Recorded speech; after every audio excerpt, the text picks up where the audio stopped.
Farewell, tired soul. Your entire life has been a brief moment away from Allah and the realm of the unseen. Now you're on your final journey home. As the angels carry your soul up through the heavens, your family on earth is preparing your body for burial.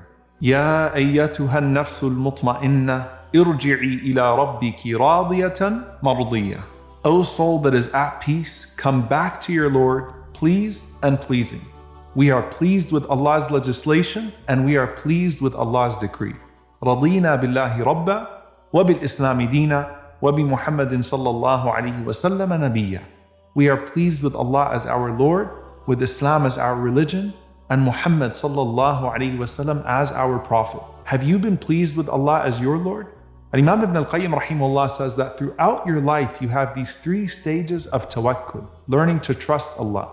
He says first you learn to trust Allah the way that one trusts his agent, where you still seek to assume control and you question your agent on every move. And then you learn to trust Allah the way that a child trusts its mother. And then you learn to trust Allah like a dead body trusts its washer. It lets the washer turn it over and over and over as he best sees fit, never objecting to the method of purification. You were supposed to already be living your life like that dead body. But now you're actually dead. And every single thing about the way you leave this world has a parallel with how you came into it. When you were first born, you were completely dependent and needed your family to wash you and clothe you and put you in your cradle.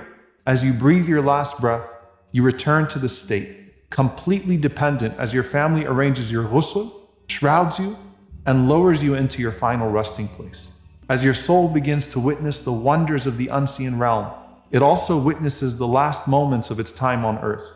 The Prophet ﷺ said that the deceased are hurt when their families wail over them, which is one of the reasons why this practice was prohibited in Islam.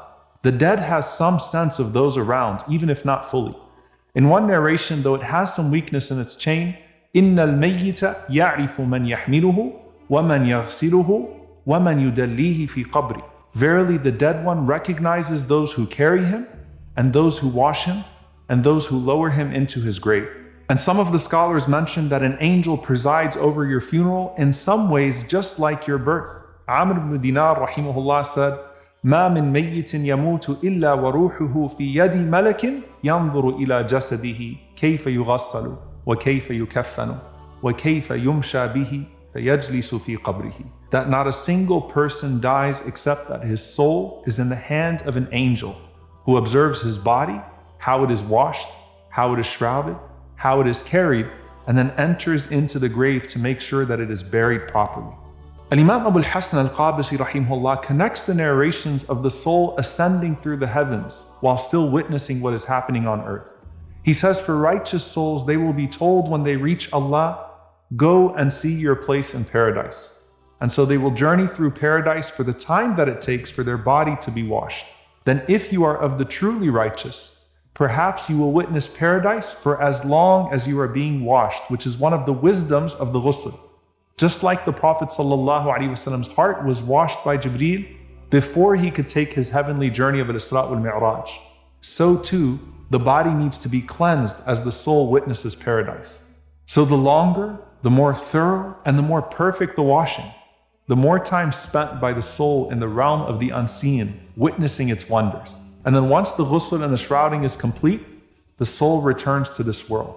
And at that point, it desires to be buried as fast as possible so that it can be free once again to enjoy the wonders of the barzakh. The Prophet ﷺ said, when the janazah is picked up and the men lift it onto their shoulders, if it was a righteous soul, it says, قَدِّمُونِي قَدِّمُونِي, hurry up, take me quickly. I want to enjoy my new home. And if it was not a righteous person, it says, Ya waylaha, ayna tadhhabuna biha. Woe to me, where are you taking me?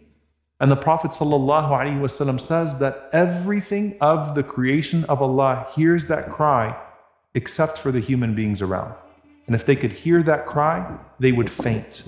This is why the Prophet ﷺ encouraged the burial to be done so swiftly. Asri'u bil janazah. Hurry up with the burial.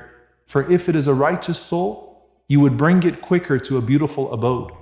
And if it is otherwise, it is an evil which you discard into the earth. So as you are being carried, you will hear the people talking about your legacy, comforting your loved ones based on the deeds you used to do in this world. You will hear them warn you. But if they say about you what is untrue of you, then the angels interrogate you. The Prophet ﷺ said that they would poke you and they would say, "Ahakadha kunt?" Were you as they claim you are? And right before your body is buried, as your janazah has been performed, I want you to imagine the masjid and then the graveyard filled with all of the people in your life. Some people you may have forgotten, some of them friends, a lot of them family, and maybe even some of those you didn't get along with, but they attended your funeral out of respect. All of them praying for your forgiveness before you go to your final resting place. Do you fear their witness, or do you look forward to it?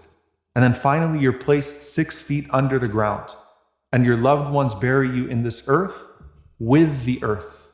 Minha khalaqnakum wa fiha nu'idukum wa minha nukhrijukum taratan ukhra. From it you were created, and in it you will return, and from it you will rise again.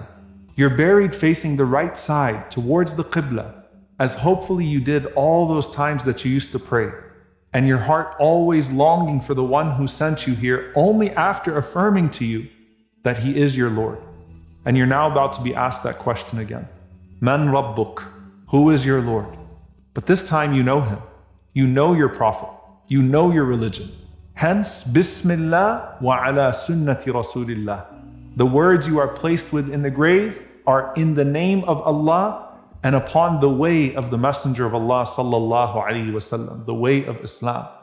But it won't be easy when you're asked, which is why the Prophet sallallahu alaihi wasallam would finish burying someone. He would stand by the grave and say, "Istaghfiru li akhikum, thumma salu lahu bit-tathbit, fa innahu al-ana yus'al."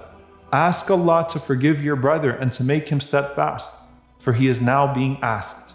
And as everyone goes home, they now leave you to your new home.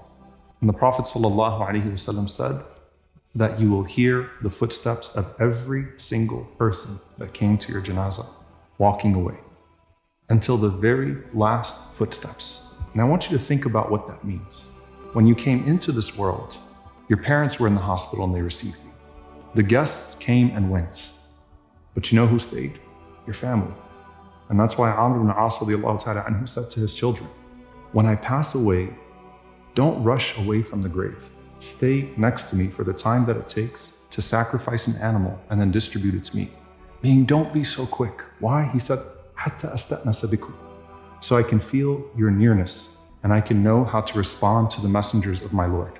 Don't leave so quickly, because they have an entire eternity ahead of them, where all of the lessons of life and then all of those that are left behind will continue to enlighten that grave bi'idhnillahi ta'ala.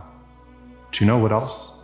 When you came into this world, you came in with a squeeze in your mother's womb and then through a narrow passage.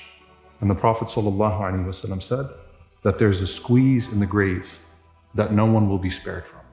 And you enter into that realm through a narrow passage, just like you entered into this one.